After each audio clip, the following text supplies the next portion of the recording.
everyone, and welcome to the Wrestling Conversation right here on Pro Wrestling Inside Out Live.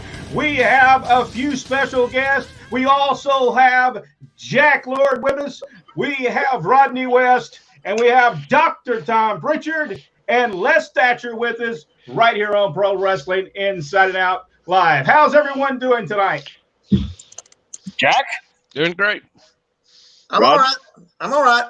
Yeah, we're great too. I'm waiting for Tom and Les. Let's hear from them. Les Thatcher, what have you been up to? What has Les Thatcher been up to? We're going to ask you first. What have you been up to in the last few years? Trying to stay alive. That's what I've been up to. Well, you know, I'm doing camps around the country. Tom and I have done some together, and did a guest training coach thing at the Performance Center, and do a podcast on Meltzer's site, and keep myself busy. You know, if it's wrestling related, I'm game for it. Well, there's nothing like listening to the voice of Les Thatcher. I got a voice for radio, right? No, you are terrific, absolutely terrific. Actually, we talked about you last night. Or Brent talked with Charlie Platt about your starting with Southeastern when you came down in Dothan, and then I think he said something. You came up with the personality profile. Is that correct? That is, well, the whole Southeastern format. When Ron bought Knoxville in '74, he called me and said, I want you to come in and build me a TV show. I don't know anything about television. You got carte blanche. And of course, he trusted me, and God bless him. And we put a lot of things on then, Rodney, that are commonplace today. But back then, a lot of the older guys, before I got old, thought that it wouldn't work. And personality profile was one of those things. They said that you can't do a low key pre-tape 5 minutes with Tommy playing around with the screen here. I'm just trying to get it off. Oh, I see. You can't do that 5 minutes in the middle of your show. You lose your heat. And we didn't. And a lot of people started using it. Now, the pre-tape sit-down interviews are common. Sure. I mean, just in every bit of entertainment, news, etc. I mean, and the show out of Knoxville really set a standard. Bill Kincaid, one of the great directors. I mean, everybody was copying. Georgia Championship Wrestling was copying them. I mean, a lot of the new innovations came from Knoxville, and especially using Atlanta and other places. Sure. So here is what Les. This is his whole design. That is a whole design of Les Thatcher. You know where the first one was made. You realize one of the Kazana families sitting in this building now. Hey, what about? Hey, come over here, AJ. And come here. The great grandson. Great grandson. This is real Alabama people. But what I didn't know all the years I wrestled here for John was that they never used the format on that TV. So hey AJ, the first day in, Ron and I sat down in his living room. I said, he's put our TV together. And I said, where's your format? We don't have a format. I said, what are you talking about? So I said, give me some plain paper, a ruler, and a pencil. So what you got there, I created on his dining room table. We went to Kiko's or something, a copy place, and had a bunch made up. And then we built the show. Next day, we went into Channel 26. And started passing out format. And the director, it wasn't Kincaid, by the way. The director there, the sound guy looked at us like we were nuts. We don't use formats for wrestling. I said, we do now. That's right. So everybody, this one right here that we showed you last night and showed you now is a creation of Les Thatcher. And I don't know how I ended up with a real how clean. How much do you have to pay for that is what I want to know. A real clean version of that. I think I swapped that from Dad's briefcase. I was just going to say, Dad probably. That's right. If you're missing a format or pins, Brent have them. Yeah, there was nothing that I did not keep, except at some point We had a water heater break and we lost some of it. So I thought you were going to tell me you used the format to stop the water. But this was the Pensacola version here, though. This is PO Box 15228 Pensacola. So right. Yeah, crazy thing is, after 60 plus years, my fingerprints are on a lot of things in this business. Exactly. Probably some they shouldn't be on. Well, the personality profile to me was a great way of learning more about the wrestlers. I think that was very innovative for that time. And it was innovative. You know what? Today with the pandemic and everything, this is, if I were one of the big promotions on TV, I would be doing a lot of human interest stuff like we're talking about there. Get your people to know your characters in depth. Because the whole idea with the profile was to let them know maybe you shared a hobby, went to the same college, but something that drew you closer. And the whole idea comes from NASCAR, right? If you drive a Ford, then so-and-so is your favorite and the whole deal, right? It's identification. And the more you give that people to identify from a wrestler, then the more chance they've got to get really into that character, right?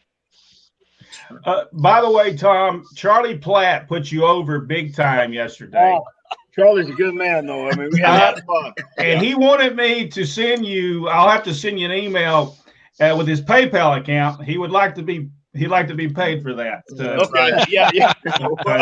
Tell him I don't use PayPal. Checks in the mail. I do it the old-fashioned way. Okay, I'll let him know that. Yeah, please do. Yeah, Charlie was really good. I had a lot of fun with him. Yeah, Charlie, we had a lot of fun. Yeah. All right, Jake, you have any questions? Okay, go ahead. Oh, go ahead. Go ahead, Rodney. No, go ahead. No, I was going to ask Les. You guys ever let Jack talk, or is he just eye candy? I just hang around here with a big head and a cigar. No, I was going to ask about a show that's popped up on YouTube. It was done, I think, in 1986, right out of Channel 10. You were the host of the show. It was 78. Well, no, this was 86. Had Kevin Sullivan on it. Had Austin Idol. Okay. Yeah. Bill Mann. Yeah. Let's see. Called Southern Championship Wrestling, wasn't it? Right. Well, we were trying to figure out who was running that. Was that you? No. He hired Kevin and I put TV together, Kevin booked, and it was a local businessman here. He owned the throwaway newspaper. He owned the nightclub. I'm not sure what all he owned, but he got into some deal with the government and had to shut down. So it didn't last very long. I think we maybe taped 8 shows in total, and it was very short-lived. Well, yeah, it just popped up, and I think we've only seen 2 so far of those episodes of that. But yeah, I was surprised. I know him. That's Les Thatcher. I was surprised that they were still out. I didn't even know they even got out. But I find things on YouTube I didn't even know I'd ever done before. I forgot about it. I was actually on those shows. What, the one we did here? Yeah, one in Knoxville. I sure was. Well, now, no, you were. I remember you and I were talking when Savoldi came down and we is that not the one? Okay. Yeah, you're right. Yeah, you're right. The one we taped was at the World Fair site. Yeah, Thez was my color man. Yeah. Well, he was there. That was the first time I met Lou. My color man. You want to talk about an authentic color man? Talking about. Yeah. Of course, we talked about Holds End because people actually used them. That's right. I remember asking him for advice in the dressing room, and he said, "Take as many naps as you can, kid. You're going to need all the sleep you can get."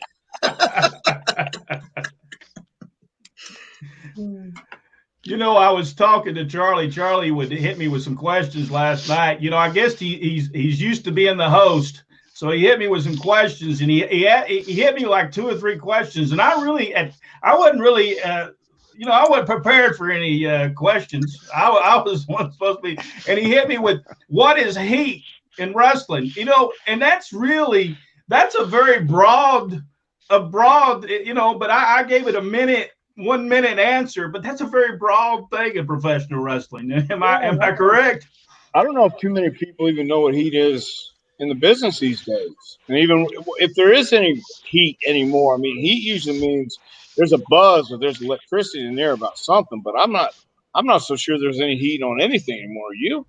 No, the fans are conditioned to chant this. If you come out, chant this, something else, somebody else comes out, right? They're just part of the show. I've said to be a booker today would really be difficult because watching or listening to the fans' reaction doesn't really tell you if the guy's over. It just knows the fans have been watching television, so they know what they're supposed to chant at a particular time. But I also think that's part of what the business has become. I think it is more spectacle and more sizzle than there was steak. And I was telling somebody the other day about Memphis. And say what you want to say about the Memphis territory, the Southern Territories, but I was saying that Lawler and Dundee set the table before they even got in the ring.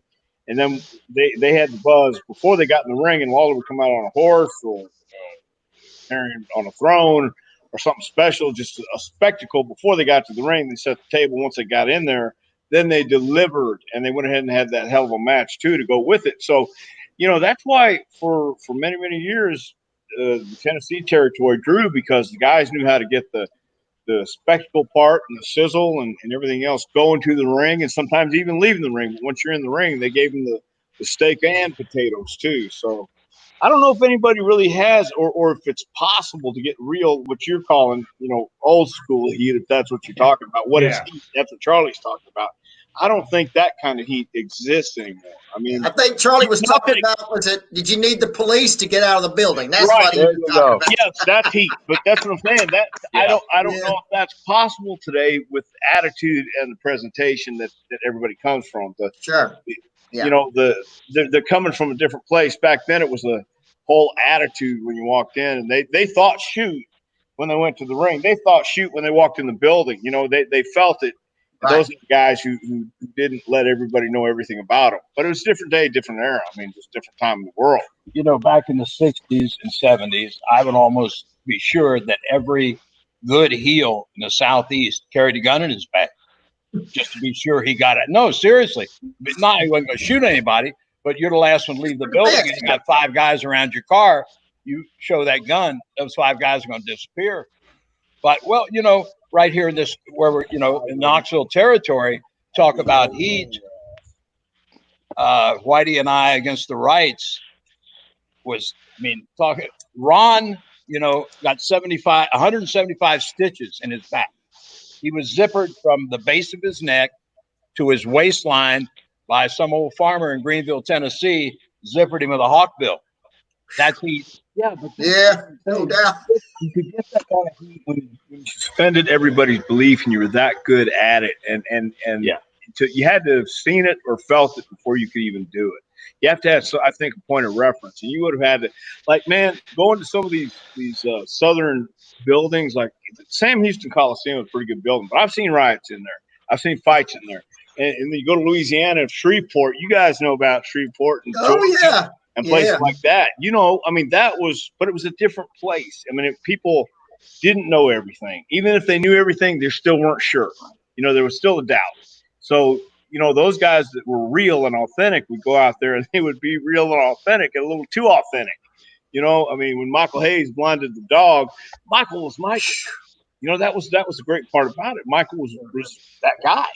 He, backstage, on stage, whatever it was. But that's what made those guys. That's what made those guys get that much heat, because people knew they were who they were portraying in the ring, just with the volume turned up. And you can't get that today because there's nobody that can pull it off, because there's nobody who's witnessed it live that's young enough to be able to do that. I think you really had to feel that energy. Jack, you know exactly what I mean, man. When you feel that energy, when it's like buzzing. Yep. And Les has more years than all of us know to tell us the riots and all the bullshit, because you feel that realism to it. Even though you're working, it's as real as it gets right there.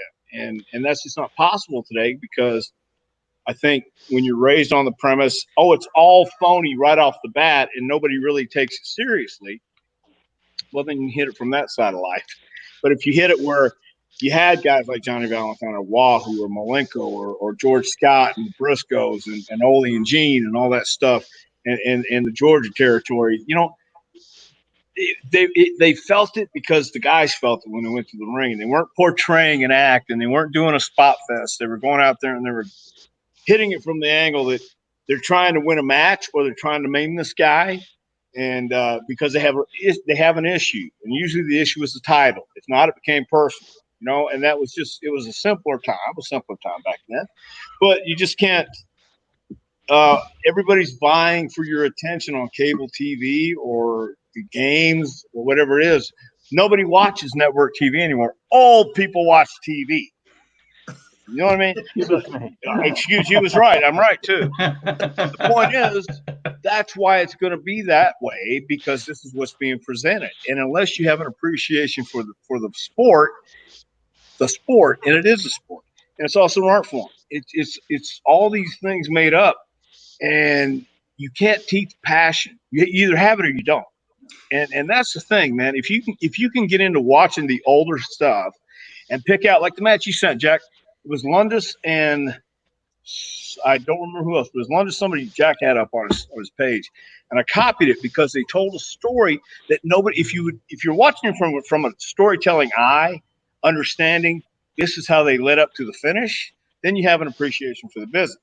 But if you watch it and go, oh, this is boring, these two guys don't. No. You can't. You've got to watch from trying to understand from a performer, artist / wrestler's viewpoint, I think. And if you can do that, you have passion. But if it bores you to watch Terry Funk versus Harley Race, or Jack Briscoe and Dory, or any old Valentine matches, which there's not many out there because they did the bicycle. Any of the guys, if it bores you watching Pat O'Connor versus Buddy Rogers for the title in Chicago, it might not be the business for you, because that was a classic basic match with a classic basic storyline that people who want to get into this need to understand. The basics and fundamentals never go out of style. We all do different ways of teaching a headlock. We all do different ways of teaching a takedown. It all winds up in the same place as long as it looks good, it's safe, and nobody gets hurt. As long as we're telling the story. Different ways to tell a story. And, Les tells his. He's got this interweaving way of saying it, and I got my way of saying it. But, we're all getting to the same place with it. It's a beginning, a middle, and an end. It's feeling this business. If you don't feel it, you're going to be the drizzling. Yeah. What he's saying is there aren't many, where I get my fingers in front of that damn camera, there aren't a lot of real workers any longer. A lot of real acrobats, a lot of great athletes. They're not workers. And let me touch on that real quick, because Private Party and AEW, I think, are fantastic. Young guys, athletic as hell. Once they find where to put that stuff they can do, and they have the middle in between that stuff, they're going to be great. They're young guys. So they just have to figure out where to put their stuff, because they're doing spot, which they do some really good stuff. I haven't seen a lot of them, but when I saw them, they caught my eye. So once they understand, they can get really the most out of less. And usually the only way you learn that is by experience. Nobody can tell you. You have to just learn it and feel it yourself. And once that happens, they're going to be great. And there's a few guys out there, once they learn how to put things in the right place, slow down, and tell a story, they're going to be fine. But it just takes time. Will the companies, though, WWE, AEW, will they allow those wrestlers to slow down? It all comes back to what the people want to see. And obviously, they don't want to see what they're seeing now. So something's got to give. I believe this. I believe something's got to change, and what's old will be new again. If you get guys that can go out there and actually get people interested back into the show, back into the business. What got them interested in the Attitude Era? Stone Cold, The Rock, The Undertaker at The Undertaker's best. I mean, guys that were kick-ass, Triple H, Shawn Michaels, guys that were real, guys that came out and had the edge to them, was the authentic part.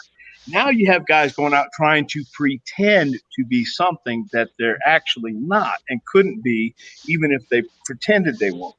So you have to find who you are, and that takes time too. So, but it was Austin. Austin, when he got hot, was Austin. That was just him. He had been trying to play stunning Steve Austin. He had been trying to play the Hollywood Blonde. He wasn't either. Then he wasn't the ringmaster either. He was Stone Cold Steve Austin, a guy who liked to drink beer at a Texas draw and was a kick-ass son of a gun. He was 6'1", 6'2", 260 pounds all the time, in shape, even though he drank beer every night. You know, then you had The Rock, you had Hunter, you had some guys who were authentic, and now you're kind of slipping back into giving everybody an opportunity and not seeing that it's not clicking. Are we seeing a parody of wrestling now? Yes. A what now? A parody. Yeah, yes, yeah, absolutely, definitely. absolutely. Yeah, and that's why I think it's been that way for a long time, and I think too that until you get someone, but it's not going to be any.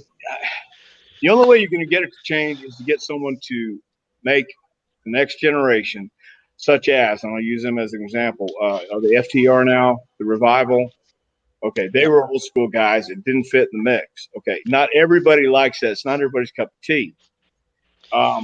So how do you make it everybody's cup of tea? You offer it and you do it to guys that know how to do it. But there's not that many guys that know how to do that. So if you're going back to, do you give an appreciation for what the business is and was? Why would anybody care about Lou Thesz today? Well, it's kind of like when Muhammad Ali was in boxing, his heroes. He looked back to those guys. And that's how you learn from history. You learn from the guys who came before you, because you might find one move, one thing out of all the video you watch that you can use and make it your own. Mick Foley needed a hole as the mandible claw. He called Jim Cornette because he knew Cornette would know. If anybody in this business would know, Jim would. There was a guy named Dr. Sam Shepard who was in the business, 3 months in California.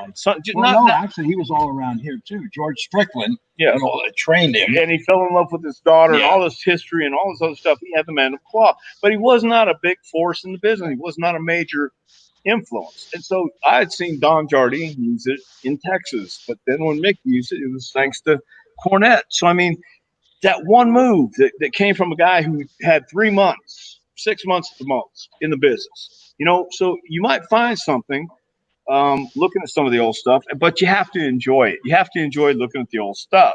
And if you only want to see the glitz, the glamour, the sizzle, then you're worried about, you're putting the cart before the horse, I guess. Yeah.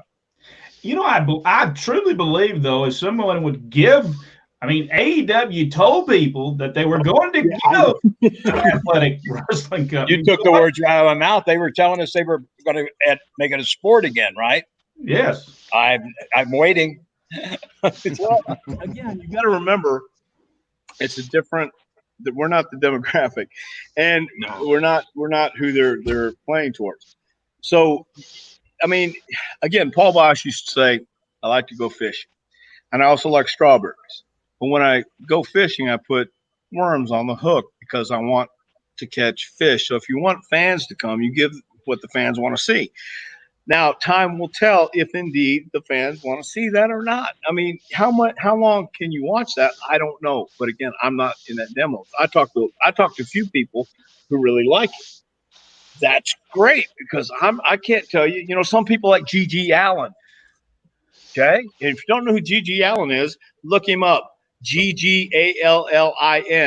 Some people went to his concert. Some people liked him, and some people like the other stuff too. Yeah, I just believe that if, but you've got, you know, you not all the way back. I don't mean like 1950 or anything, but if you gave me on one of these big cards 3 good wrestling matches, and then you can do the flippy floppy stuff all you want, but at least, you know, that was one of the things that when Kevin Sullivan was booking WCW, he had a potpourri, right? He had the cruiserweights, he had the lucha guys, he had the heavyweights. So everybody had a chance to see something they liked, right? Mm-hmm. The comedy is now not funny. I'm sorry. It's not funny to you, but some guys think it is. That's what I'm saying. We don't know. I mean, I try to look at it objectively. It's not funny to me either. I mean, I don't get it. But then again, there's a lot of things I don't get. I understand, but if they're trying to draw a demo and they're trying to draw people, maybe this will work and maybe it won't. But I mean, we all go through those phases, I guess. And what's funny to me isn't funny to some of the other people, some of the younger people. And that's what they're playing for, man. They're not obviously headed our way. They're not gearing for us. If you look at their demographics and you check WWE's demographics, the majority of their demographics is an older demographic. Is it really? Yeah. So yeah, it's moving that way. It sure is. So it doesn't make sense of why you would, and I understand they're trying to go after the sponsors that would sponsor the product, and I get that, but just check it because they are a publicly traded company. So all you have to do is go to their website and you'll see what their demographics are. Let me interject. This just came out today. Their ratings for last night in the 18 to 49 range was 0.46 for with Raw? an overall 1.68, 1.628. I'm sorry. What was the total viewers? The total viewership was 1.628, but that demographic, that 18 to 49 was a 0.46. I know last week they hit the lowest in history. 1.561. I know Tom's going to say this isn't normal times. Either. No, and that's why it's not. That we can try wrestling because who are you going to make wrestle? Who's going to go out well, there? Let's see, Tim Thatcher. Where's he at? NXT, right? Doesn't he perform in NXT? He's on NXT, right? Yeah, that's what I'm saying. So he's there. Right. They got. But I'm just saying, use them. Well, I can see a match already. Let's Thatcher right now. I'm ready. Go ahead, Tom. Hit him. No. Listen, we're like an old married couple. We pick at each other like. No, I'm ready. We want it. Come on. No, I'm not even going to take a shot. No. But they're using guys. West can still take you, Tom. I'm not going to doubt that for a minute, pal. I ain't even going to try. I'm going to doubt it. But you're using Thatcher. You're using guys on NXT, and they're using guys that can wrestle. But there's not a plethora of them. You got Randy Orton on Raw. You got some of the guys who can perform. They brought back Edge, but then you get hurt. I mean, there's just so many snake bit things for everybody in 2020. I'm ready to write the world off, man. So, but you know what? I'm going to tell you that isn't going to change, and it hasn't changed in 60 years. Right. That if somebody decides that they want to sell wrestling and not clown acts, if you start force feeding it to, you will draw an audience. Because you can go back. Jack's old enough. You guys were probably sitting on your mom's lap when I was talking about this stuff. But boring you? No. Oh, but he's bad mouthing his students as well. Well, they're probably sitting around going, well, here's my but question. If you push somebody, how many times have I seen in the territory where a guy wasn't a great performer, but Ron Wright was not a great wrestler? We drew gobs of money with Ron Wright because of his interviews, because of his promos, right? If we'd have just fed him to the people once in a while, we wouldn't have drawn it. But we forced him down their throat. They saw him over and over. If you give them Thatcher and Riddle and guys like that over and over, how long did it take to switch from wrestling to bad comedy? It took a number of years. Okay. Yeah. So it's not going to switch back in 5 minutes or 5 days, or probably not 5 weeks. But the biggest companies now can afford to find out. And with this pandemic, if it's me, I'm going to experiment here. Right? There's 8 million people who quit watching wrestling. Thank you. Yeah, and they're losing somewhere. They're losing viewers. I think Wednesday night guys are pretty much right where they're going to be. AEW thought they were going to run with the big dogs. They're not. They're right where they're at. The Rock's Titans games is drawing almost 4 million every damn Monday night. Right? It's fresh. And Dwayne comes across not as a worker, not as a show, but as you're hanging out with your buddy Dwayne Johnson, right? Hey. Yep. I mean, if you watch it, he's just so comfortable in the role, and the show is so smooth, right? Yeah, I Jack's fixing to say something. I can see it coming. Go ahead, Jack. Go ahead. Well, I totally agree with you, Les. You know, it's I don't get it either. And like Tom said, it's, you know, we're not in that demographic anymore, which maybe we should be, because us old guys are kind of retired with nothing else to do, and we have a little bit of money to spend. Yeah, and they talk about on Wednesday night, AEW is getting that big major demographic that all the advertisers worry about. Wouldn't it be smart? Wouldn't you want to win every, you know, have the most audience overall, which they haven't had except till this past Wednesday, right? They lost 4 straight weeks. Okay, how would you do that? To me, common sense is I'd look and see why the other guys are winning those demographics and try to maybe add some of that in too. Who do you actually put in there? Who is actually capable of doing that? Who is actually capable besides Tim Thatcher? Tom Prichard's and Les Thatcher's trainees. Yeah. Roddy Strong, who's one of the best damn workers in this business today. Adam Cole, all those guys can go if they're allowed to. And you realize, you know, when I say I don't like that guy, I realize the guy is being paid. It's a business, and he's doing what he's paid to do. It's not a personal affront on anybody, right? It's just a matter that's not my cup of tea, and I wouldn't book it, and I don't want to watch it. Well, every time I watch it, I always hashtag "you need more Billy Gunn." So, you know, that's just me. Well, yeah, but there again, it's who are you going to get not only to have the matches and then put the matches out?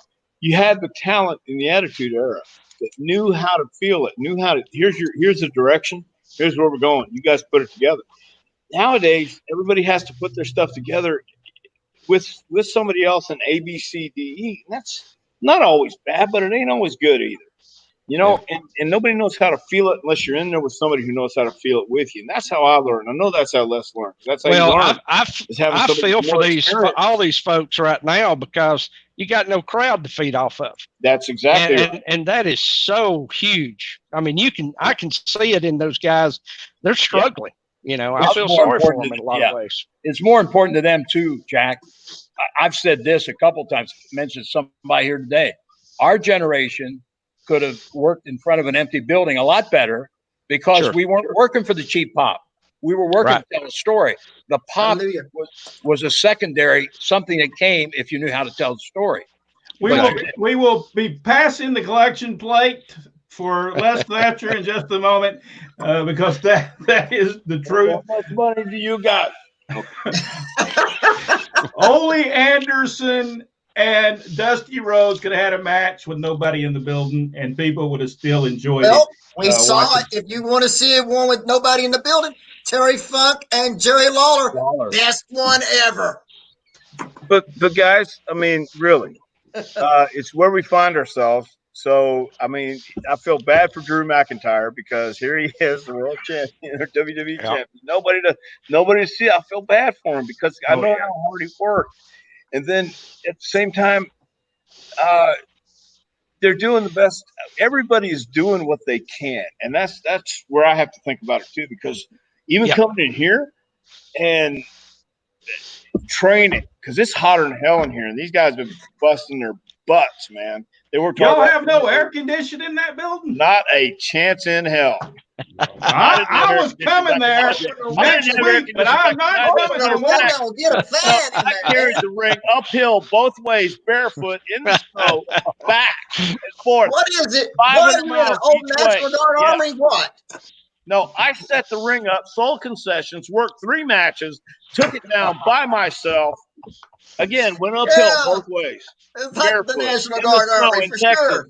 I hope he passes that pipe to me when he gets done toking on it. Now, hey, you talk like that because, you know, Dad used to take the ring. He would do the announcing, run the concession, and refereeing all one night. So that's what I'm saying. I might embellish 1 or 2 elements of that, but you know, that was it. You know, your dad got us fired in Georgia too. Yes, he did. I have told that story that y'all got fired the same day. So Charlie said Cheap Prichard, and I think he spelled your name wrong, Tom. Cheap Prichard. Charlie Fat is on with us now. Charlie Fat is right there. He has. There's no T in Prichard. There's no T, Charlie. So it's not me. You're talking about Ron. There's no T. And I would think you would know that. That almost hurts my feelings, but. Also, a few minutes ago, Pat Rose also said heat, comebacks, etc. So whatever we were talking about at the time, Pat was telling us about that. So yeah, but again, it was a different. It really was a different time, a different place. I mean, we didn't have cell phones, we didn't have computers, didn't have all this stuff. So it made it a little bit easier working in a territory every week, working for the TV every week, being that local persona, local star. But the world just got bigger, and then all of a sudden, with it changes. And now the thing is, the guys who watch it, that's what they thought it was supposed to be. I asked somebody over the pandemic, I was doing a match review, and I said, "Who did you watch growing up? Who's your hero?" Hulk Hogan, of course. So I said, when you watch hokey wrestling, is that what you thought it was supposed to look like the whole time? And he stopped for a second. He said, no. I said, okay, well, that's what it looks like. It looks like you're playing. It looks like you're pretending. There's no intensity. There's no realism. There's no feeling here. And you have to think, shoot, but work. And nobody really understands what it is until you find that person you can work with and click with.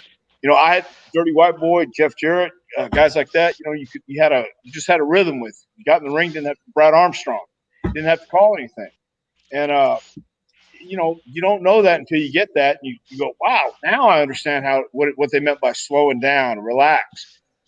The only way you learn that, you got the blind leading the blind these days. That's the only problem. The only way you learn that is get with somebody who knows more than you, and the people who know more than them are usually us 60 years old or more.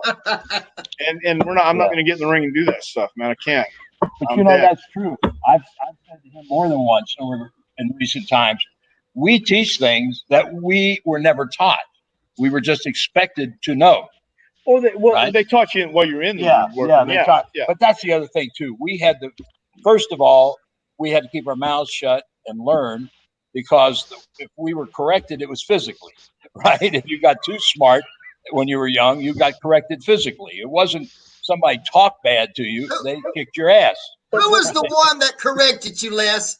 Tell us who it was. Who was the one that corrected you? Gosh. It wasn't me. You weren't even born then. I wasn't even born then. You know what? I was lucky because I was smart enough to keep my mouth shut, and I wanted to learn. Right? You know, that was a story always. You know, the old guys would want you, and some guys would they wouldn't really go out to hurt you, but in a match, if they had to put you over, right? They didn't work too hard at it, right? They made you work hard to get over. But I never had anybody really where I thought I had to fight for my life. Well, that was more when I was training, right? I was telling one of these young guys here, I started training in February 1960. I had my first match July the 4th, 1960. You know when they smartened me up? July the 4th, 1960.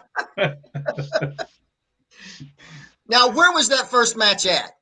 Blue Hills, Maine. Blue Hills, Maine. Actually worked twice. Yeah. Ronnie Hill in the opener. Bull Montana wrestled Red Sasso in the second match, and Red and I came back against Bull and Ronnie in the main event. I had bought tickets to watch Bull Montana when I was like 10 years old, for Christ's sake. He had me scared. But you know, they taught us to work without teaching us to work. They had fun watching us shoot with each other and get stretched by the older guys a little bit, but sometimes they say, well, look, now we want you to practice your holds, but nobody's getting paid. It's not a match. So put the hold on, but don't apply pressure. So they were teaching us to work, right? And that first day, the boss said, you know how they told you to put the holds on and not apply the pressure? Yeah. Well, they're going to do that today because it's your first day. He didn't tell me it was always going to be that way, but today it will be because it's your first day. And then my education came in 200 and some odd miles between Boston and Blue Hills, Maine, from Ronnie and Bull, smartening me up on the trip up there. Wow. Yeah, so Can't When do did that you anymore. move? Nobody When did wants you to move? Because talk. we've got programs of you with in the Carolinas. Jimmy Dykes would send Dad programs from the Carolinas, letting us know let him know what the houses did and all that. Sure. What year was you? What year was over there in the Carolinas? Because you were on the cards with them. Wow. My first time in there was in 63, went back in 68 and stayed till, went back in 67. I'm sorry. Was there for about a year and a half, left in fall of 68, went back in 71. And except for the time that I went down to Georgia during the war and worked at TV and with Gordon and worked in the office, that was part of 73 and 74. And then went back there in 70s and left there and moved here to Knoxville in 77. But between November 74 and November 77, I had an apartment in Charlotte. My Monday would start to go in, get my stuff for my interviews from George Scott, and probably work a shot on Monday night, get my act together for TV. Wednesday morning, started interviews in Raleigh at noon and went till 5 or 5:30. We did 125 2-minute and 20-second spots, right? And I had to have cue sheets for all those. So then, and probably wrestle someplace maybe Thursday. Okay, got on the plane Friday, came to Knoxville. Ron and I set up the TV show, did a TV Saturday morning, wrestled a house show, wrestled Knoxville Friday night, house show Morristown or Newport or someplace Saturday night, got back on the plane, went back to Charlotte on Sunday, and did it all over again. I did this from 74 to 77 every week. That's some experience there, no doubt. We never got to see J.C. Dykes as a manager. I am named after Jimmy Dykes. My name is Brent Dykes West. How good was Jimmy Dykes as a manager? Well, hold on, because less will know him as a worker. See, I saw him as a fan, as a kid. So him and the Infernos, yeah, he's one of those guys. I've got a picture of him up here on the wall, actually, with Frankie Kane in the Infernos mask, with the mask torn up, and he's got juice. So Frankie has juice with the mask, and JC's we looking have at that one. Yeah, and JC Dykes Esquire. And as a fan, as a kid, I mean, I'm talking a 6-year-old kid with the Infernos, the loaded boot, the fire, and they had that mystique. That was the thing that when you saw them, or even we saw them. We went to the El Paso Coliseum maybe 4 times before we moved to Houston, and we saw them get out of their car. And I'm 7 years old, I guess. And I asked my mom for a pen to go ask him for an autograph. And they kayfabed me, and I was so scared. And they didn't yell at me or anything, but they just didn't acknowledge me. But JC had the bright red hair and the blue mask, and they had great presence for that time in that era. You know, nobody uses loaded boot because it's not feasible. Couple quick stories about JC and the Infernos. First of all, we set a Christmas attendance record to the old Charlotte Coliseum, Christmas 67. They had burned me. Talk about taking time to build a story. We worked that same Coliseum in September. And I won't go through the whole thing, but anyway, I had my clothes on. Angelo Martinelli was the referee. It was Becker and Weaver against the Infernos. Dykes as the manager. So anyway, Angelo got hurt, and I had to referee the last 2 falls. And so I end up counting Frankie or Rocky, one of the 2, out in the 3rd fall. So Johnny and George are leaving the ring. Frankie grabs me, pins me back. JC throws the fire. And that started. And I went home, shaved the eyebrow, did the whole towel and mercurochrome and new skin, right? Kept me off for 2 weeks. Everything ran off Charlotte TV, right? But I made the towns to be introduced to let them see the face. Every week, Mr. Crockett would say, all right, baby, maybe that scab should come off just a little bit, right? But we milked it, right? Built for the Christmas show and set a record for a Christmas show in Charlotte Coliseum with those guys. And then in Lumberton, North Carolina, Rudy Kay and I pulled JC out from under a bunch of fans and chairs. What had happened was he had a folding chair at the ringside. Actually, we won the first fall, but he got in the ring with Frankie and Rocky, and some guy came down from like 5 rows back and picked that chair up, folded, went back and sat down. This guy was a big guy, an Indian looking guy. Ever seen the old TV series Cheyenne Bodie? Anyway, he reminded me of Cheyenne. Anyway, so we get ready to start the second fall. JC gets out. Where's my chair? And this guy's like sitting, holding it out there in the aisle, right? Jimmy walks back and asks for it real nice, puts his hand on it. And as he starts to take it, this guy snatches him and the chair. Down they go. And here come the people. Frankie and Rocky start to go to the apron, and they see the switchblades coming out, right? Woo! So I said, Rudy, it's you and me, baby. So we're like, let us get that SOB right. And we're trying to meet. We always, in a situation like that, you threw real wide roundhouses to get the fans to open up, right? This is a basketball floor. JC's wearing those dance pumps, those leather soled shoes, right? Rudy's got him under his armpits. I'm trying to get his feet under him. His feet's like he's on ice, right?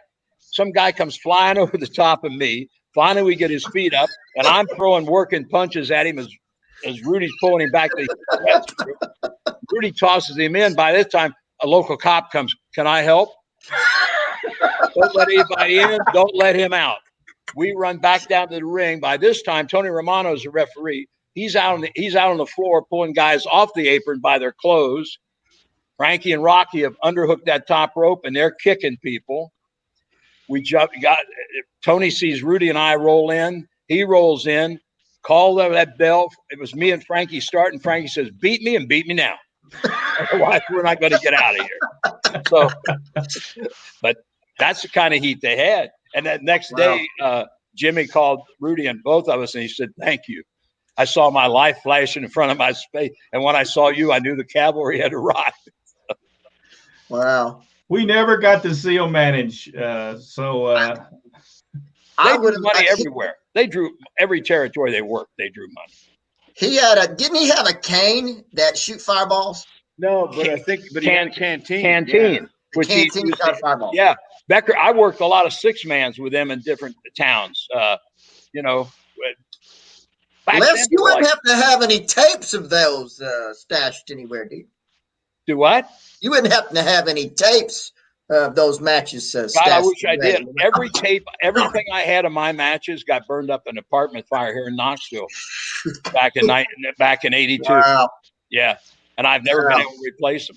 Well, Jimmy taped a lot of that stuff, and he called us one time and said, listen, he said, I've got all these reel-to-reels that I taped the matches, and he said, you need to come over and get them because I'm going to throw them in the garbage. And do you know, we did not go get those. Oh, I could cry right now just thinking about it.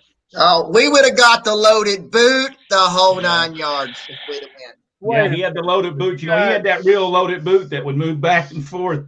And didn't go pick up any of it. And the reason why? We were in Alabama and we couldn't get to it. Yeah, we were in Louisiana or Alabama. I can't remember. Oh, okay. Yeah. So you're in the middle of being real busy. Yeah. All right, guys. I think we better let you go because we were only supposed to have you for 15 minutes. And I appreciate talk about what you're doing. We like to under-promise and over. Doing tonight. No, we like to under-promise and over-deliver. Let's talk about your you got 100 years here. How do we talk about 100 years in 15 minutes? This is my true. question. I don't know. We've covered the last 10. All right, let's talk about what you're doing tonight and about your school. And let everybody know about it there, Tom. Well, we were right in the middle of getting going into a gauntlet match style tonight because last night everybody worked hard and everybody got a good flow going wrestling, and we were right in the middle of it. It's hotter than Hades right now, but it's getting cooler. Actually, I take that back. It is getting cooler, kind of calming down out there, and then we're going to get back to our gauntlet match night tonight. But you can see in the background some of JPWA.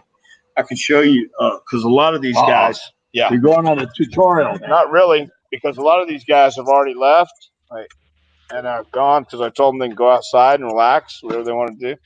But this is some of JPWA. That's down there. That's over there. There's some of the guys laying in the ring.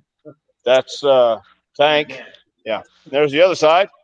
Here he goes. A little tutorial here like that. See that? See that? See that? See that? See all that? How about that? Here's our fan.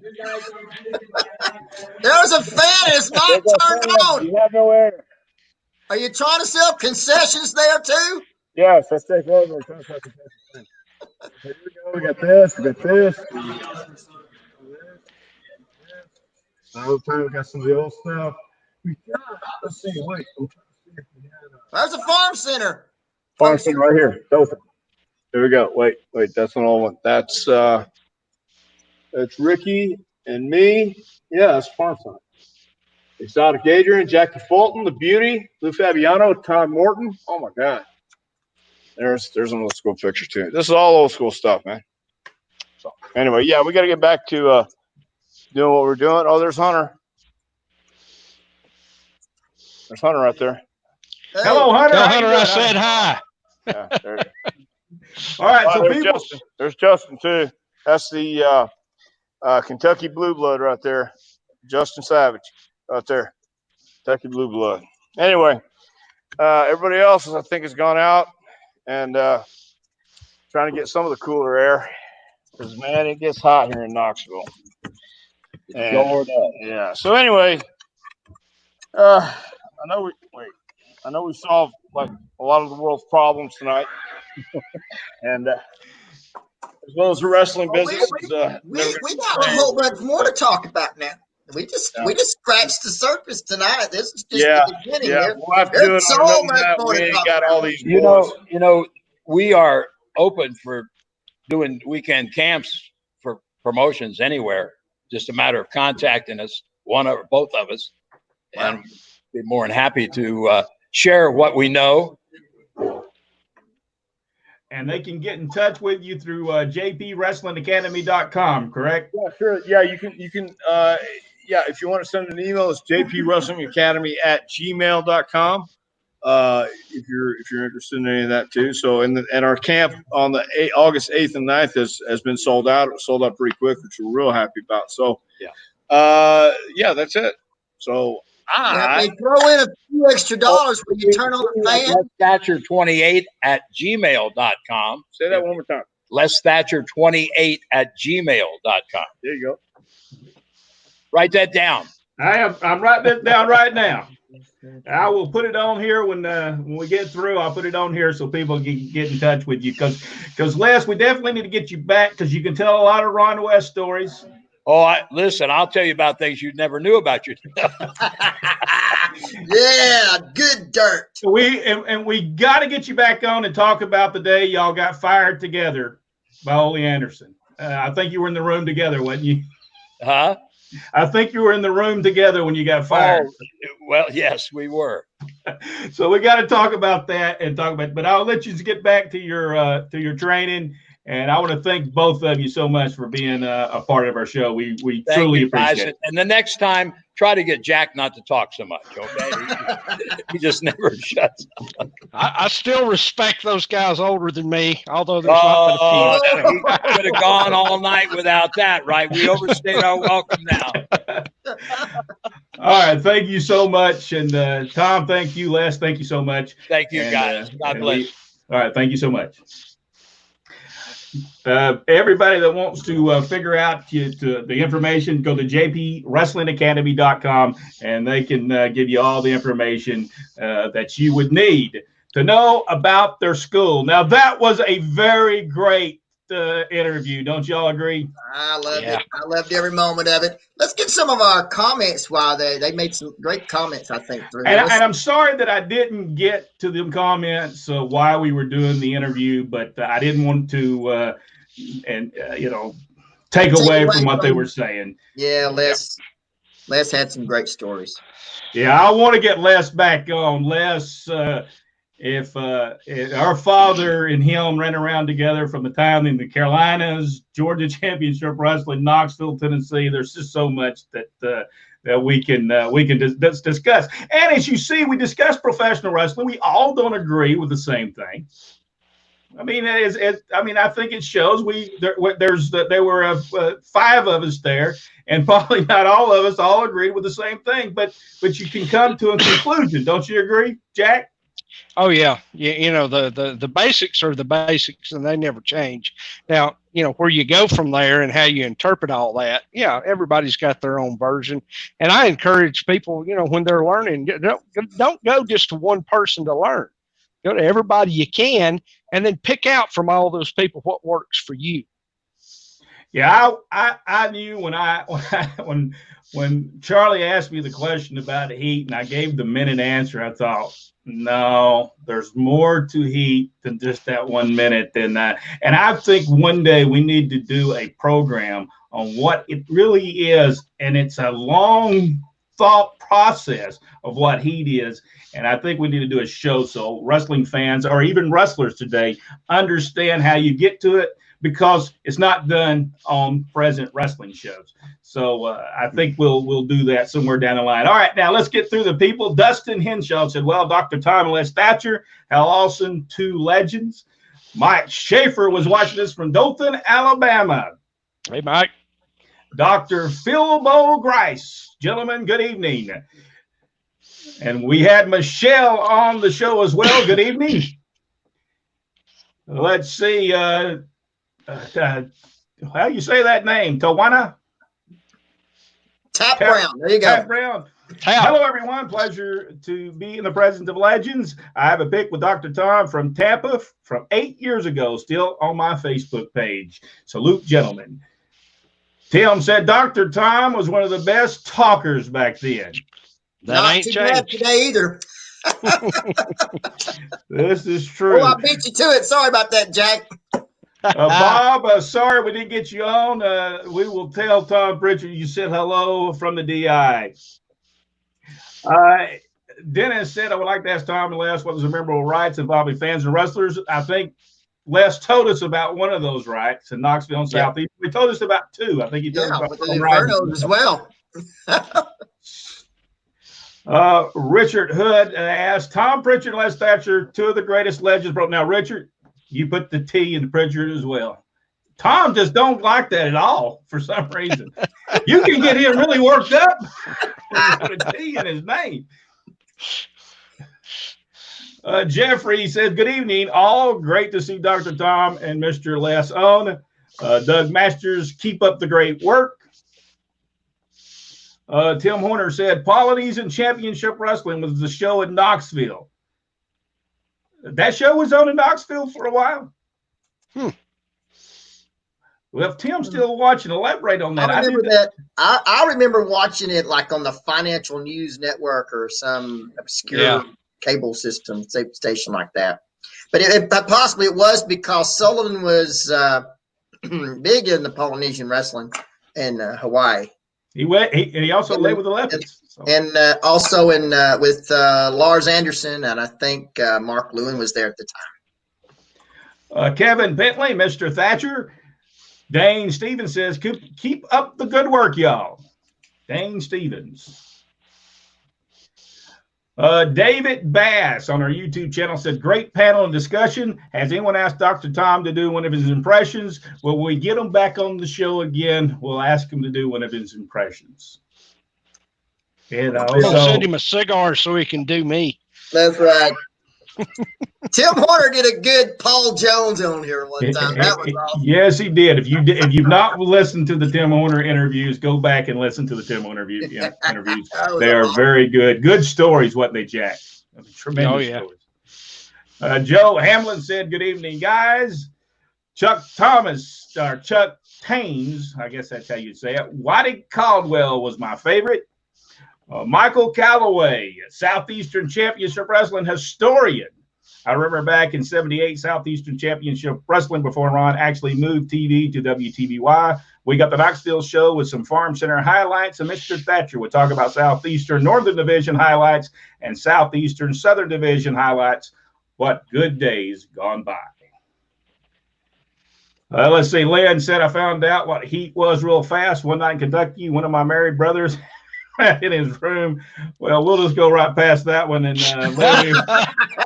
we appreciate you sharing that with us. That's where we all took those little mouse traps around to keep from having that happen. Yes, that's exactly what happened. Yeah. Oh, man. A family show, Lynn.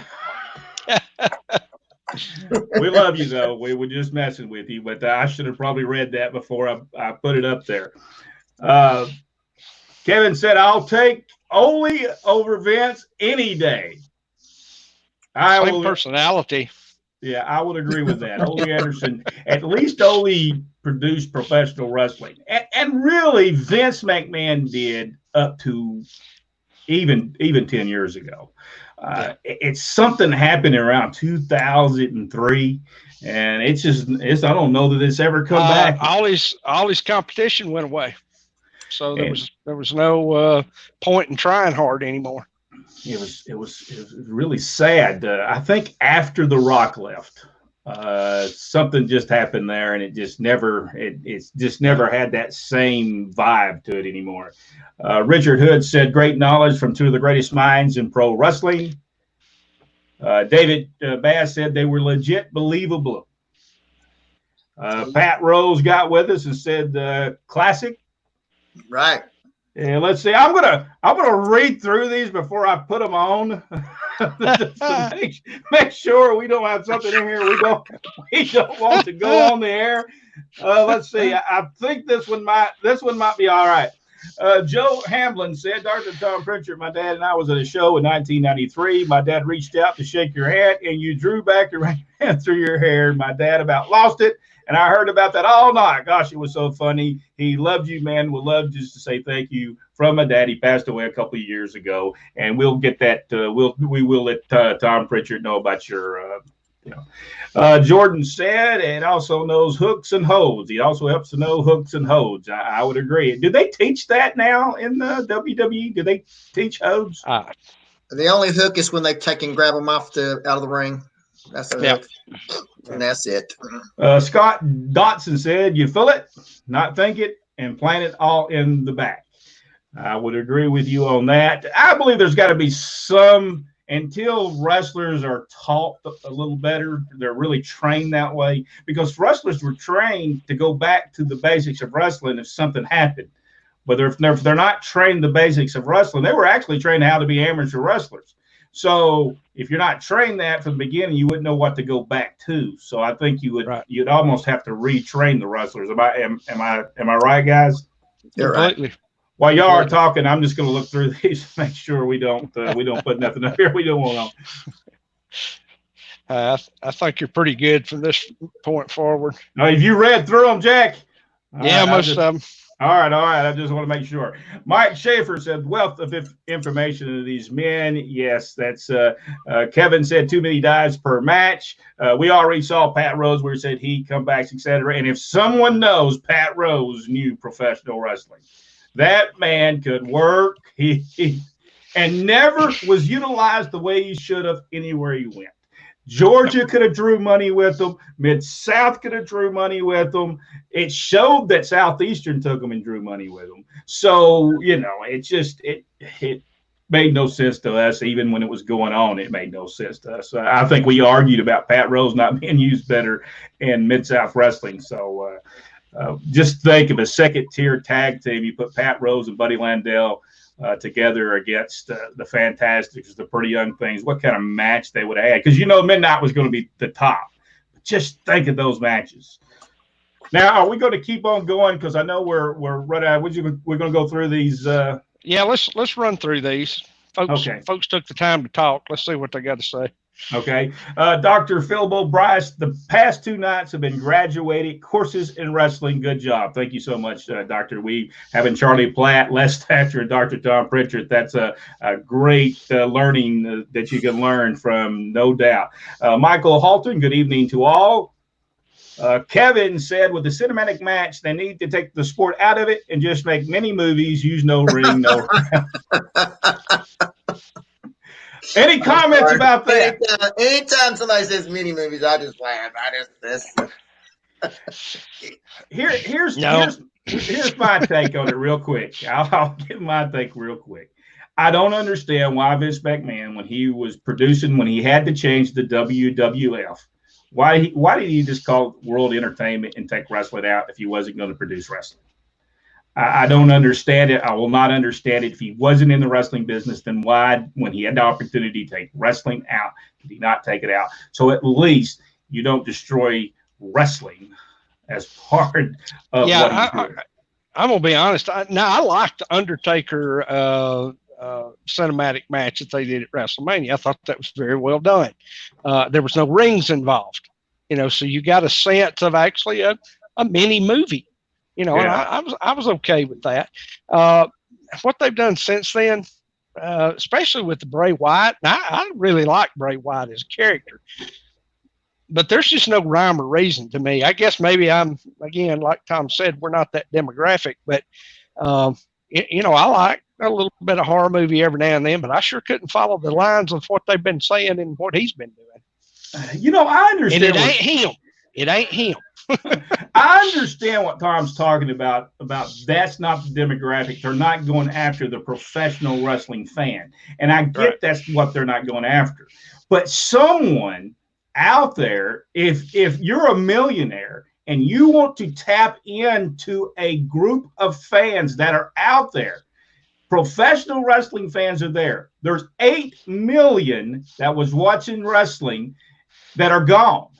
They're there. They're waiting for someone to produce a logical wrestling. Yes, people will never believe that what you're producing is real anymore. But believe me, when I watch Lost, I know Hurley and Locke was not really lost on that island. I understood that. But they built heat and made me not like Locke for a while. And he built the heat until he blew it off. But I knew it wasn't real.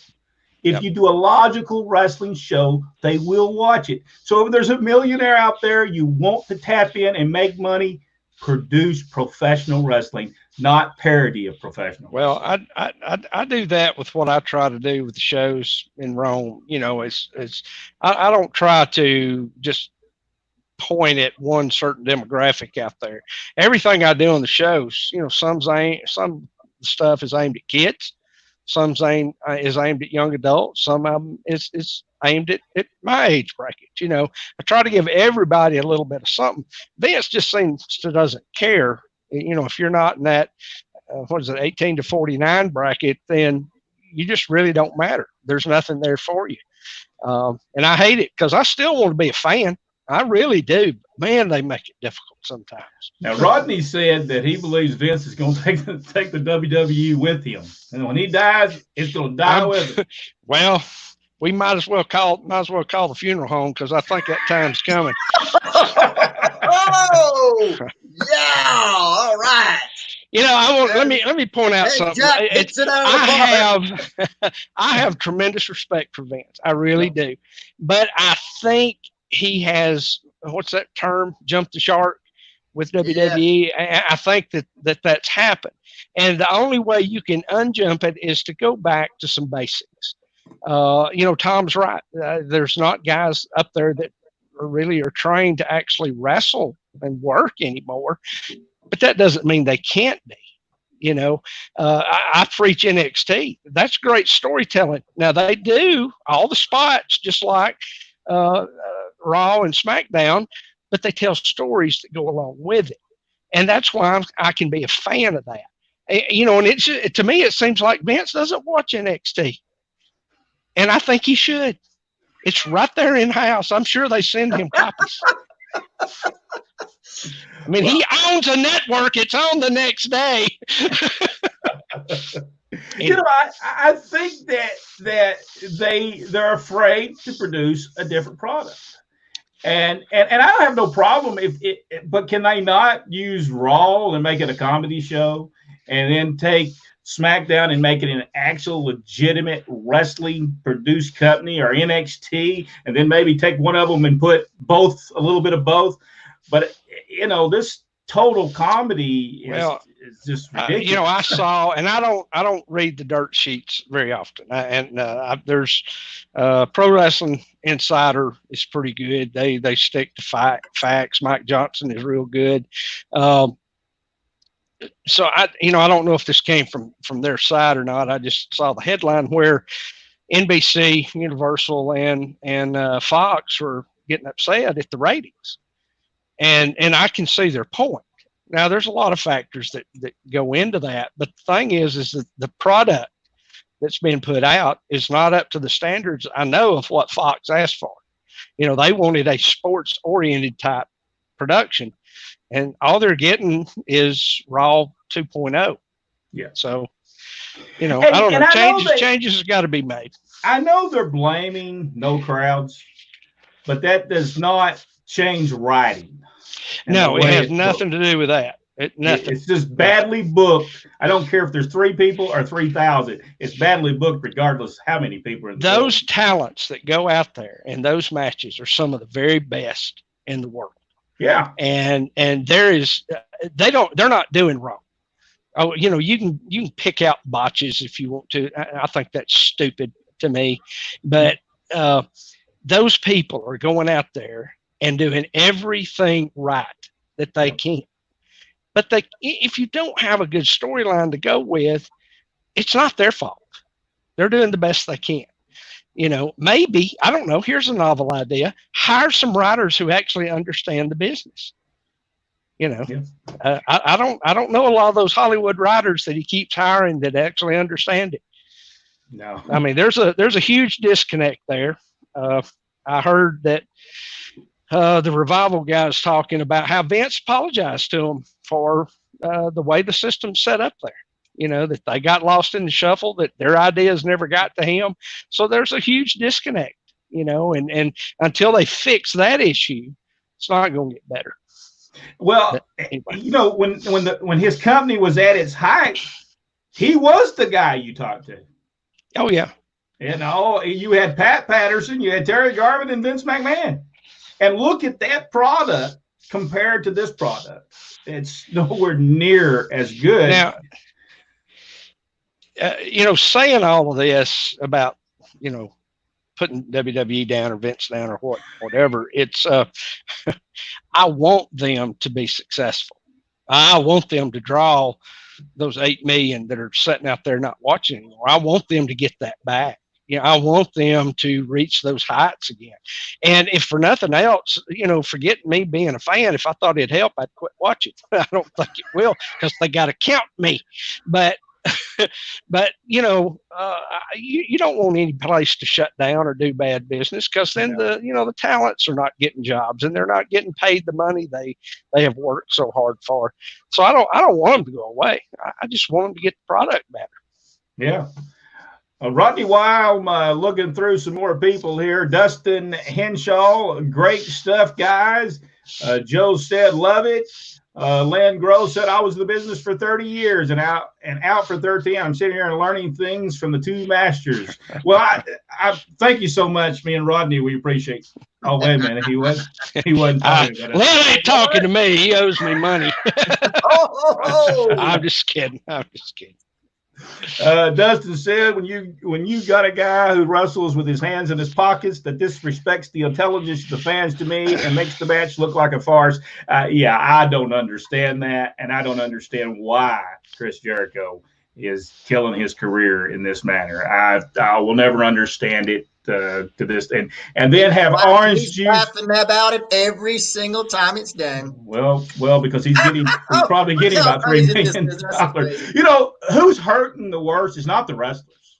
I mean, they're signing people left and right. I mean, I think they're up to like 110 wrestlers they've signed, and they're doing one television program, not running any shows. You know who's laughing is the wrestlers. And Tony Khan and his father, they're the ones that are going to be paying for letting Tony Khan be have a plaything, because eventually his father's going to lose a ton of money. Yeah, now they do. You know, they have the 2-hour live show And then they do have a pre-tape show on YouTube called AEW Dark, I think. Okay. I've never watched. It's a 1 hour show, but again, though, 3 hours of TV a week with that many wrestlers, you're not going to get people on there very often. No, I don't. Not have any semblance of storylines. I think Tony Khan wants 105 people to party with, and he knows those people will be there. So Yeah. I mean, you pay me $1 million, I'll come and party with you. I need a contract. I'm bringing water though. I don't. Yeah, I don't drink them, but hey, I'll party with you. You pay me $500,000. I'm there. You'll hang out with him. Play with the big screen TV. I mean, for $500,000, I'll actually take his shoes off and clean them before every. I'll take his clothes to the cleaners. I don't care. I'll live $500,000 a year. At least if I only have to do it one day like the rest of these guys. All right, let's see where I was at now. I don't know what this meant. He was Ant in Shakara. Who's that? Who? I believe that's Orange Cassidy, maybe. Oh, okay. He played a character in Shakara. Oh, that. Have you guys ever seen that show? Oh, I've seen it one time. Okay, well, we're not talking about that one here. Dustin said I didn't know that. Wow. And I think Kevin said Kevin did that. Let's see. You push Drew as the next Hogan, which I doubt they'll do. I feel bad for him. I do feel bad for him because I think he could draw money put in the right situations. I think Drew's a great wrestler, and I think he has the look. He has everything it takes to draw you money. They just put him in comedy skits so often that they make fun of the title, and it just does it. Michael Barr, he got in there late. Sorry, Michael, that you came in late. Stuart Kemp said the main promoters do not know how to read an audience, our TV audience. I am very appreciative of it, and I agree. Funk and Lawler, great empty arena match, which almost turned Jerry Lawler a heel. That thing almost turned him. That's how good Terry Funk was. Charlie Platt said cheap Prichard because he won't pay for no air conditioning in that building. That's right. I won't even turn on a fan. Did you notice the fan wasn't even on? Yeah, man, they don't even. Fan on, man. Open the window. I'm surprised there were lights on in the building. I wouldn't even start this podcast till my fan was on. David Bass said, good old screw trading, no air conditioning. That's right, like the old days in the National Guard Armory. Stewart said the eye for an eye idea made no sense, and for the at-home people, that eye for an eye match was something. I don't know where you go from that. I mean, the only thing you can go from that is tear a man's arm off and beat him with him. That's the only way you can win the match. I think there was some kind of deal there because he hadn't re-signed his contract. Ray hasn't, so they're probably going to let him sit home and heal up from some miraculous eye surgery, before they bring him back again. He might be having them Cadillac surgeries. Pirate him. Sure. Why not? I'm going through some of these right now. If I pass up your thing, because we're getting long, so I'm just going to hit the where somebody asked us. Eric Buddy Burke said Dale Mann was my trainer, and I still have the scars to prove it. I understand Dale Mann was coming. Dale Mann was a great wrestler. Have y'all ever watched him wrestle? Yeah, he was on that show that I was talking to Les about, that he actually was the commentator on. Tremendous wrestler. There's no doubt. He was the champion on that one. Come from Hello Legends from Greece. Hey. Only respect and honor. Yeah, he's on my Facebook. Kevin asked, is Dale Mann still alive? Does anybody know? I believe he is. Stuart Dale, we need this on DVD for today's students. Yes, I agree with you, no doubt. Scott, better yet, those students need to suck it up and go to the dang class up there themselves. Exactly. You want to learn professional wrestling? Les Thatcher and Tom Prichard, and occasionally I think Kane gets there. Glenn Jacobs. And I've noticed Dustin Rhodes was there the other day. He showed up there. Undertaker showed up. Was there. Yep. So you never know who's going to get there. You're going to get some special training from. So make sure you get there. Hang out with Ron West at the Gulf Coast Wrestling Reunion once. Funny guy, greatest ref of all time, in my opinion. Thank you so much, Scott. Michael said, masked wrestlers were a mystique to me. That is what got me watching wrestling. I watched an awesome match yesterday with Bruce, not Butch, but Bruce Reed and the Superstar. Was awesome. Awesome match. George Scott Jr. was doing the refereeing now. Elton said, Dr. Tom Prichard, one great wrestler, along with Brian Lee. I guess they wrestle with each other. Smoky Mountain Wrestling? Right. Yeah. If I've passed up your question or something, we're going along. So I'm just going through and just hitting just a casual one here, and I'm just going to try to get people on that we haven't talked to. James Malone, what's up, Jack? I give up. I don't know. I'm just sitting here.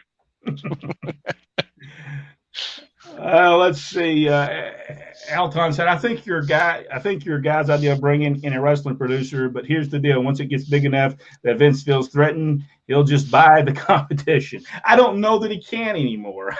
Unfortunately, I don't think he'll ever buy AEW. They got more money than he does, unfortunately. They're going to be around a long time. I can tell you that. They'll be as long as Impact was around, they'll be long because he's got deeper pockets than Impact people had. So, unfortunately, we'll have to endure. Neil Reed said, just jumped in and enjoy the talk. Appreciate you guys. Thank you so much, Neil, for being part of our YouTube channel. We certainly appreciate it. Mike, hi from Quebec. Hey. I think the Rougeos. I actually said A. Oh, sorry. Yeah. All right. I think we've got everybody in. We got Michael Storbit from Clanton, Alabama. Like I said, if you send in a comment or just a question, we just if we keep on going, we might be here till till later on tonight. Any closing comments, Rodney, about our show tonight? Oh, I thought it was awesome. And Tom and Les, tremendous amount of history there. And it would be something just to be able to go there and sit with them and watch them train. The guys wanting to be a part of the greatest business on the planet. And I like to be there one night just to check it out. Jack, how about you? Any closing comments? Yeah, just again, great night. It's always great to talk to Tom. I actually sent him a student earlier before we went on there. So if you really want to learn, if you really want to make a living at this business, you need to be serious. And if you're going to be serious, you need to get with real trainers that'll get you there. Go see Tom.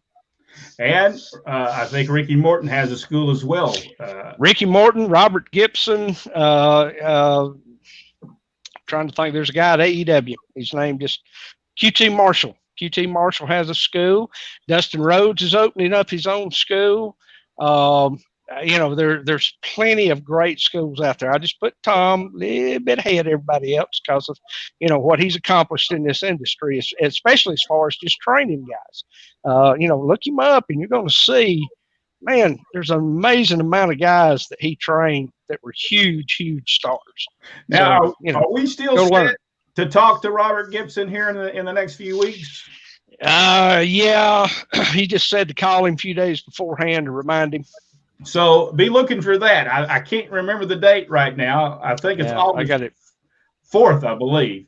So it's in August. It is in August. I can't tell you for it, but it is in August. It's on a Tuesday. It's the first Tuesday, I think, in August, whatever that is. Folks, we want to thank you. You got something to say? Just one thing, Larry. Tune in this coming Thursday. We talk about Continental Wrestling for an entire hour. So, Larry Hadcock, tune in this coming Thursday. We will talk about Continental Championship Wrestling this coming Thursday, 7:30. Bebop's only a year behind. Y'all just give him time to catch up. Okay. And be careful, folks. Thursday, Rodney's going to have a rant about Kevin Sullivan. We're going to give him. We're going to give him on the floor. We may have to bring Jack in. He may have to be his bodyguard. I may have to be on standby. You never bring know. my glasses so I can watch your comments. By the way, before we leave, make sure you go to our Facebook. If you're watching on Facebook, it's very easy. You just hit the shop button and you can buy T-shirts. We have T-shirts available, Pro Wrestling Inside and Out T-shirts, mugs. You got the bomber wear. You got the T-shirts, the mugs. We also have Pro Wrestling Inside and Out face masks that you can buy. But just go to the shop, facebook.com, Pro Wrestling Inside and Out if you're watching on the YouTube channel. And just hit that shop button. It'll take you there if you like to support the channel. In time we're gonna have more merchandise on there, but right now we have a bunch of stuff up there: cell phone covers, women's tank tops, masks, coffee cups, and more right there on our shop. Guys, I think we had a great show tonight. There's no doubt. If you are watching on Facebook, like and share this page. Let everybody know about Pro Wrestling Inside and Out. And if you're watching on YouTube, give us that thumbs up. Or, as we like to call it on here, the Hacksaw Jim Duggan. Give us the Hacksaw Jim. Oh! And subscribe to the page. Hit that little notification bell. And it'll let you know when we're going to have another video come on YouTube. All right, guys. Thank you so much for being a part of the show. We want to thank you for being a part of the show. And as soon as I can find the actual thing to bring us off of here, we'll leave. We'll leave the show. Thank you so much. We appreciate it. We'll see you on the next edition of Pro Wrestling Inside and Out.